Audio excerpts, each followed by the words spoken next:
کشمیر کے ریزولوشن کے بغیر پاکستان کا جو ایک یہ تقسیم کا جو معاملہ ہے یہ مکمل نامکمل ہے.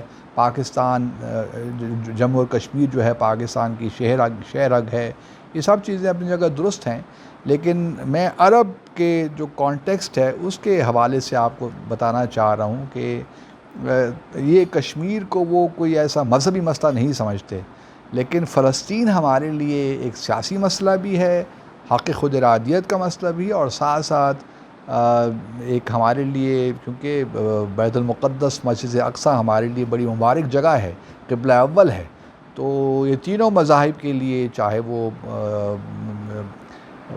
اسلام ہو، عیسائیت ہو یا یہودی لوگوں کے لیے، تو یہ جگہ تینوں مذاہب کے لیے بڑا اہمیت کا حامل ہے. اسی لیے یو اے ای اور جو اسرائیل کے درمیان معاہدہ ہونے جا رہا ہے اس کو ابراہم ایکارڈز کا نام دیا گیا ہے، کیونکہ یہ ابراہیمک ریلیجن ہیں سارے.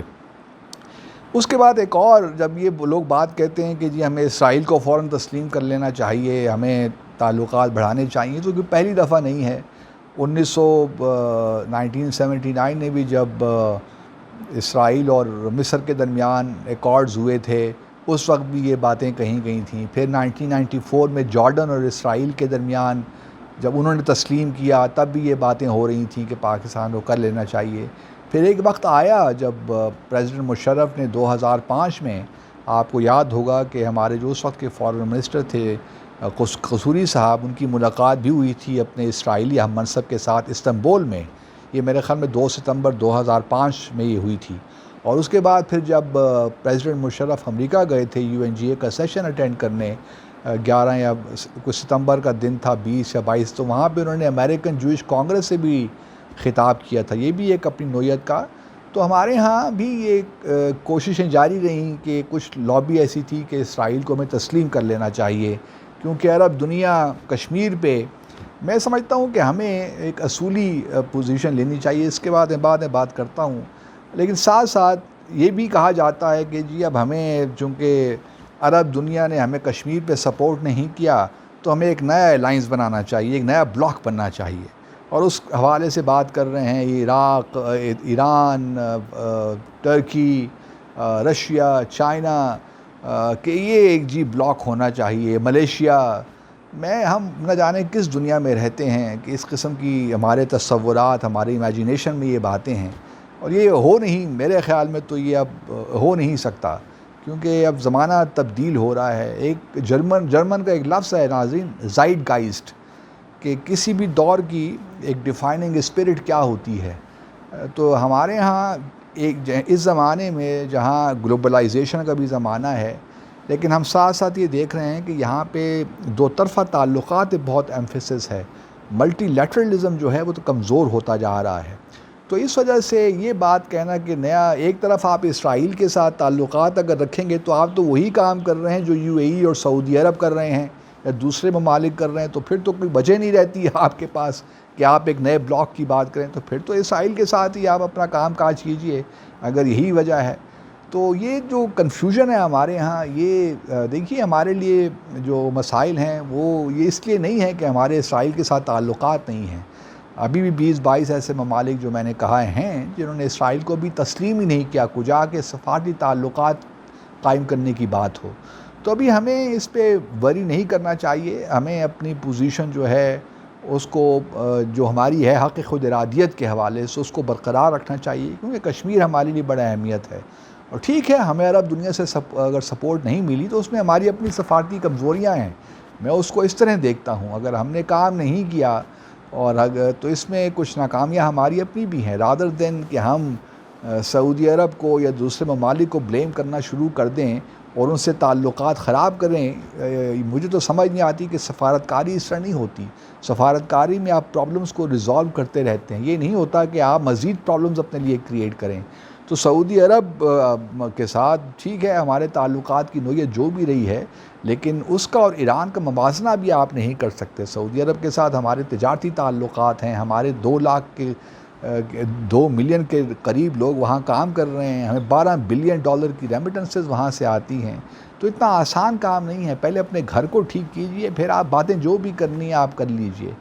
تو اس وجہ سے بڑے احتیاط کے ساتھ چلنے، اور میرے خیال میں کہ دفتر خارجہ نے جو کل اپنی اسٹیٹمنٹ ایشو کی ہے اس مسئلے کو لے کر، وہ بڑی مناسب اسٹیٹمنٹ تھی کہ ہم فلسطین کے مسئلے کو حق خود ارادیت کے تناظر میں ہی دیکھتے ہیں۔ تو اس کے بعد پاکستان میں اب یہ بحث ختم ہو جانی چاہیے کہ ہمیں اسرائیل کے ساتھ تعلقات قائم کرنے چاہیے، قطعاً کوئی ضرورت نہیں ہے۔ فی الحال ہمیں اپنی اس پوزیشن پہ قائم رہنا چاہیے کہ جب تک ٹو اسٹیٹ سلوشن جو ہے، جو عرب لیگ کا بھی ہمیشہ سے اسٹانس رہا ہے، OIC کا بھی رہا ہے، تو اس میں ہمیں، اور چونکہ کشمیر کا بالآخر ہونا انشاءاللہ یہی ہے، اس وقت یقیناً ہمیں ناکامیاں ہو رہی ہیں۔ پھر جو ہمارے وزیر خارجہ نے ایک اسٹیٹمنٹ دے دی بلا وجہ، اس نے بہت سا مسائل پیدا کیے۔ اب آرمی چیف جا رہے ہیں سعودی عرب، سنا ہے کل، تو امید ہے کہ اس سے تعلقات ٹھیک ہو جائیں گے، کیونکہ سعودی عرب اور Gulf countries are important for us. ہمیں بھارت کے لیے مزید اسپیس نہیں چھوڑنی چاہیے۔